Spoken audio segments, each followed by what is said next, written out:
Hi folks, and welcome back. So your mash has been going for an hour now. You gave it a quick stir after 30 minutes and we're ready to move on to the second stage, which is the boil. What you'll notice is I've swapped to the other side of my kitchen just because I need to be next to the hob for this stage. So what we need to do now is we need to get the grains out of the mash and get that water ready to come up to the boil.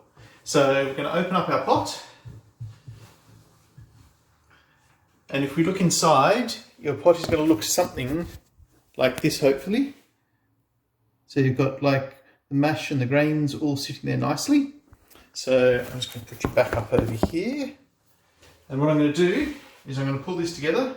My grain bag fortunately has a nice drawstring on it to help with this. And we're basically going to lift this up and you'll see all of the wort draining down out of there.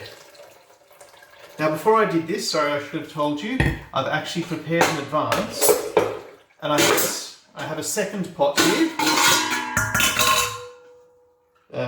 just a slightly smaller pot, and I've got a colander that sits nicely inside the pot there.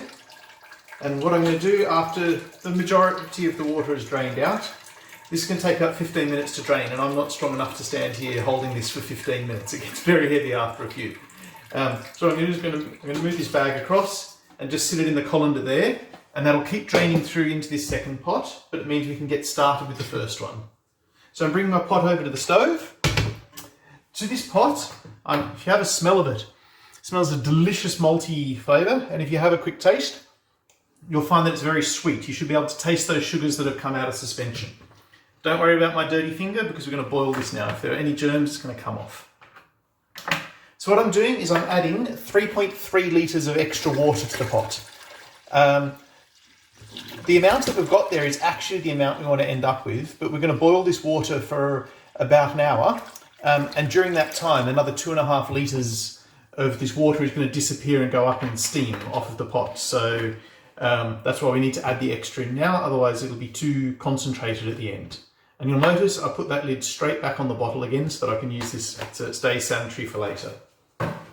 Okay, I'm just going to get rid of all the stuff that I've got here in my way on the table. Alright, let's put a lid on this pot, put it onto max, and we want to bring this up to the boil.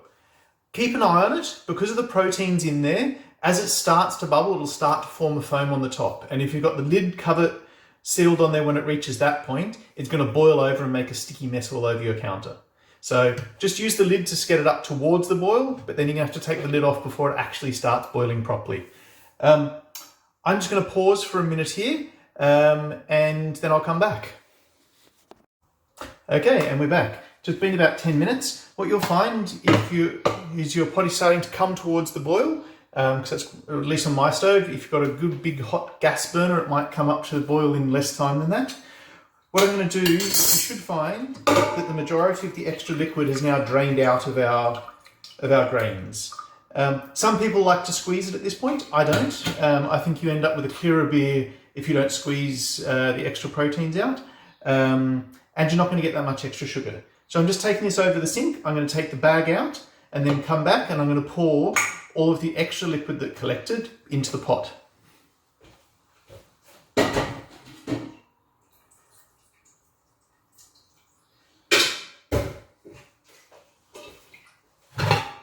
Okay, and there's probably an extra ½ litre of that lovely wort that's going to go in there to help us make the beer. So I'm just going to pause you again and wait until my pot comes close to the boil. Hi folks, I'm back again. My water is almost up to the boil, but what I wanted to show you about was all those proteins collecting on the top of the wort. So if you have a look in the pot here, all of that white foam on the top of the pot, that's the proteins that are gathering and coagulating. We call this the break material. And the first thing we're going to do is we need to wait for the pot to come up to the boil, and then we want to wait for what's called the hot break to happen. So in the hot break, in the bubbling, that foam will eventually start going away and settling out or sticking to the sides of the pot, because that's stuff, proteins that have come out of the malts that we don't want in the finished beer. So we need them to disappear one way or the other. So yeah, I'll come back to you once I've got a nice boil going and my hot break has happened.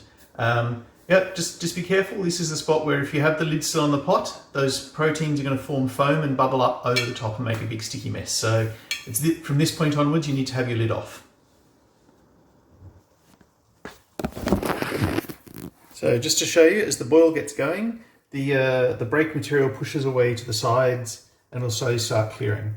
What we're looking for is for when the break material is largely cleared off to the sides, and then we're going to start a 60-minute timer. So I'll come back to you when we start the timer.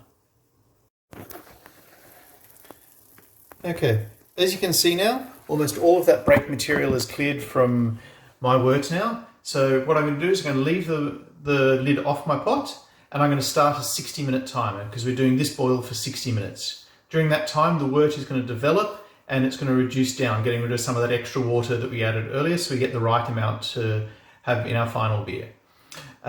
What we do need to be aware of is our hops. So our 3 little packages of hops, we're going to add at 3 different times in the boil. So when we talk about hop additions, we talk about how long before the end of the boil do we add them. And for our recipe, we're going to add hops with 20 minutes left in the boil, with 10 minutes left in the boil, and at the end of the boil. So as well as your 60-minute timer, keep a lookout for when you get to the 20-minute point, and at that point, we'll throw the 20 minutes remaining point, so 40 minutes into the boil, we'll throw in the first bunch of hops. With 10 minutes left, or 50 minutes into the boil, we'll add the second one, and then at the end of the timer, we'll put the last lot in. So I'll come back to you when I put the first lot of hops in, just to show you. Hi folks, me back again. So I'm 40 minutes into the boil, so 20 minutes left, which means it's time to add the first lot of hops. So let's come and take a look over here. Okay, I'm just opening the pot, I'll show you in a sec, and got my first lot of hops here. Love that smell. So if we take a look in here, you can see we've got a good boil going, and now I'm going to add the hops in. Alright, and can you see it all fluffing up there? And that's it, that's all we need to do, and those hops are going to start flavouring the beer.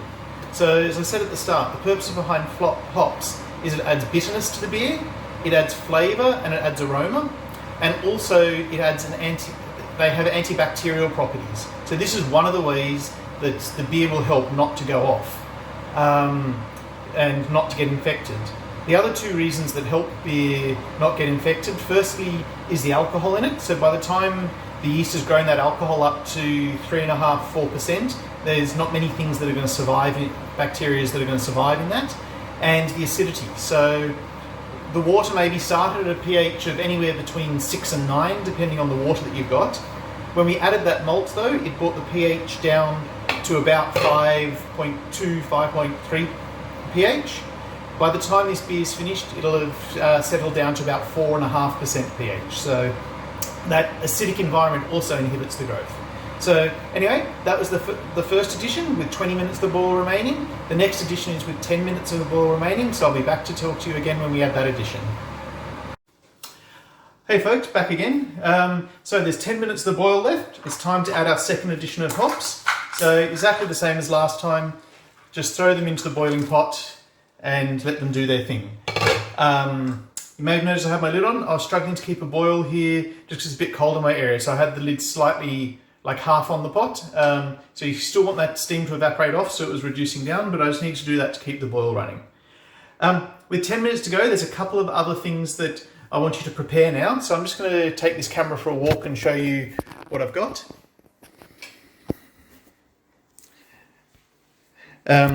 So, a couple of things. I've half filled my sink with water, just about halfway, because we're going to need to chill down the pot of wort when it comes off the stove. The other thing I'm going to do is I need to sanitize my spoon, because once we're finished with boiling, anything that comes anywhere near this wort has to be sanitized. So I'm going to spray my counter area with sanitizer. Okay. This particular sanitizer needs 2 minutes contact time, so it needs to sit on the counter for 2 minutes in order to kill the bacteria. And then I'm going to put my spoon onto there and sanitize my spoon down as well, and turn it over and do the other side. Okay, if you're using bleach, you can just have a bucket of bleach here and put the utensils and things into that bleach water. So make sure that you've got some sanitized equipment and that you've got some cold water. And yeah, I'll be back to see you when the boil finishes.